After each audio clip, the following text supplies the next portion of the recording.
दोस्तों, आप देख रहे हैं सुंदर बिहार। आज संडे है और मैं हाजिर हूँ संडे कमेंट बॉक्स लेकर के।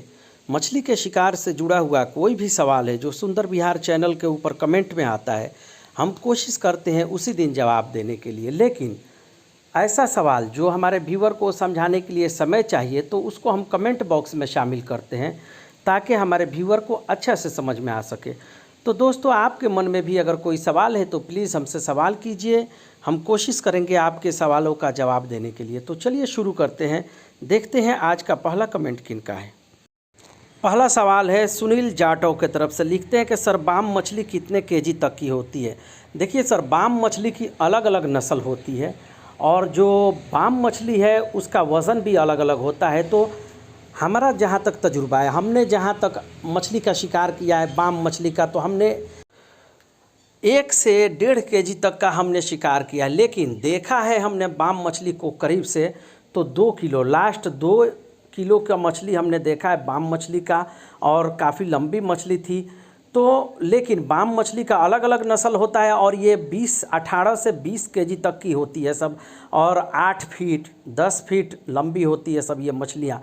तो दोस्तों, इसका तजुर्बा अलग है। हमारे यहाँ नदी है, हमारा गंडक नदी है, उसमें हमने 1.5 से 2 किलो लगभग का मछली हमने शिकार किया है या करीब से उसको देखा है। जो दूसरे हमारे शिकारी दोस्त हैं उन्होंने शिकार किया है। तो बाम मछली का अलग अलग नस्ल होता है, नस्ल के हिसाब से वो बड़ी भी होती है और वज़नदार भी होती हैं। तो ये आपके लिए जानना ज़रूरी है कि मछली का शिकार कैसे करें। हो सकता है किस्मत आपका अच्छा हो तो बड़ी बाम मछली आपको भी मिल जाए। Thank you sir. अगला कमेंट है तन्मय टीके ब्लॉग की तरफ से, लिखते हैं कि बॉयल फिश क्या खाता है, शिकार नहीं करना है, एक्वेरियम में यूज़ करना है खाना खिलाने के लिए, प्लीज़ रिप्लाई। देखिए सर, जो मछली पालते हैं शौक़ से, उस मछली को खाने के लिए चारा अलग से दिया जाता है। तो आप यहाँ पर 2 चीज़ कर सकते हैं। बाज़ार से मछली खरीदिए, उसको छोटा छोटा टुकड़ा करके सुखा दीजिए। सुखाने के बाद से उसको अच्छा तरीक़ा से डब्बा में बंद करके रखिए और हर दिन बॉयल मछली को थोड़ा थोड़ा खाने के लिए दीजिए। ये मछली जब आप पालते हैं तो इस तरीक़ा से आप देते हैं, लेकिन ध्यान रखना है कि मछली का टुकड़ा बहुत छोटा छोटा होना चाहिए ताकि मछली जो बॉयल मछली है आसानी से खाए। Thank you sir. अगला कमेंट है फैक्ट्स 99 की तरफ से, लिखते हैं कि गर्मी के मौसम में मछलियाँ कहाँ ज़्यादा रहती हैं, जैसे रोहू, कतला, और इनका सबसे फेवरेट चारा क्या है जो 100% वर्क करे। तो देखिए सर, गर्मी के मौसम में रोहू और कतला पानी के मिडिल वाले हिस्सा में रहती है। अगर आप किनारे की तरफ मछली का शिकार कर रहे हैं तो पानी के वहाँ पानी का जो गहराई है कम होता है, तो कोशिश कीजिए कि कम से कम पानी का जो टॉप लेवल है वहाँ से 1 मीटर नीचे आपका फिशिंग हुक होना चाहिए, उससे ज़्यादा गहराई में नहीं।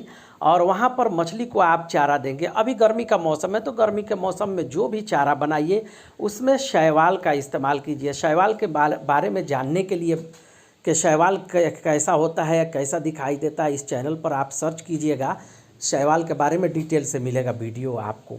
तो उसको चारा में आपको इस्तेमाल करना है, शैवाल का मसल करके चारा में मिला दीजिए। जो भी आपने रोहू या कतला के लिए चारा बनाया उसमें शैवाल का इस्तेमाल कीजिए, और संभव हो तो थोड़ा सा हींग मिला हुआ पानी उसमें डालिए, 2-3 बूंद, या हींग को बिल्कुल जो मटर का दाना होता है ना उसका आधा टुकड़ा करके हींग को आप पीस दीजिए और कम से कम 250 ग्राम चारा में आप उसको मिला दीजिए। लेकिन मिलाने के बाद आपको ख्याल करना है कि खूब अच्छा तरीक़ा से मसलना है। जितना अच्छा तरीक़ा से मसलेंगे हींग उतना अच्छा तरीक़ा से मिल जाएगा।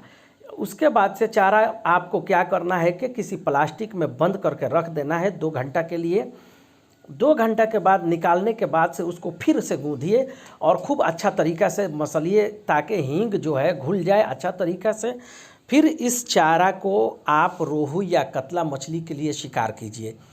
अगर आपको चारा पता नहीं है कि रोहू कतला का चारा कैसे बनाते हैं तो मैं आपको बताता हूं कि आप गेहूं का आटा लेंगे। अगर गेहूं का आटा नहीं है तो आप ब्रेड लीजिएगा, जो खाते हैं हम लोग ब्रेड, वही वाला जो पाव रोटी होता है उसको, उसका ब्राउन वाला हिस्सा ऊपर से निकाल दीजिएगा और उसको मुर्गी का अंडा डाल करके थोड़ा सा गूँधिएगा। गूँधने के बाद से उसमें आप शैवाल मिलाइएगा और थोड़ा सा हींग मिलाइएगा और गूँध करके रख दीजिएगा 2 घंटा के लिए। फिर 2 घंटा के बाद इसी चारा को अच्छा तरीक़ा से गूँधिएगा। गूँध करके ध्यान रखना है कि चारा आपका टाइट होना चाहिए, ज़्यादा लूज़ नहीं होना चाहिए। फिर इस चारा से आप रोहू या कतला मछली का शिकार करेंगे। लेकिन एक चीज़ आपको देखना पड़ेगा, जैसे शुरू में बताया कि फ़िशिंग हुक जो है पानी का टॉप लेवल से 1 मीटर नीचे होना चाहिए और आप शांत रह करके शिकार करें। अगर आपका बहुत सारे साथी हैं तो सबको शांत रह करके शिकार करना पड़ेगा। अगर हल्ला गुल्ला करेंगे, बातचीत बहुत ज़्यादा करेंगे तो बड़ी मछलियाँ किनारे की तरफ नहीं आएंगी और आपको शिकार करने में परेशानी होगा।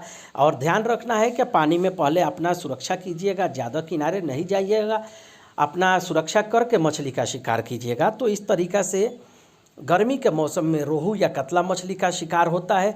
आप सुबह जाइए शिकार करने के लिए, धूप जब तेज़ हो जाए तो वापस आ जाइए। शाम को 3 बजे के बाद आप जाइए, शाम को सूरज डूबने तक आप शिकार कर सकते हैं। ज़्यादा तेज़ धूप में शिकार करने का ज़रूरत नहीं है, उस वक्त आपको मछली भी कम मिलेगी। तो इस तरीक़ा से शिकार किया जाता है सर। अगर आपको रोहू कतला का शिकार इस चारा से मिलता है तो प्लीज़ इस वीडियो को ज़रूर शेयर कीजिएगा और हमारे चैनल को ज़रूर सब्सक्राइब कीजिएगा। ओके दोस्तों, ये तरीका था रोहू और कतला को गर्मी के मौसम में शिकार करने के लिए।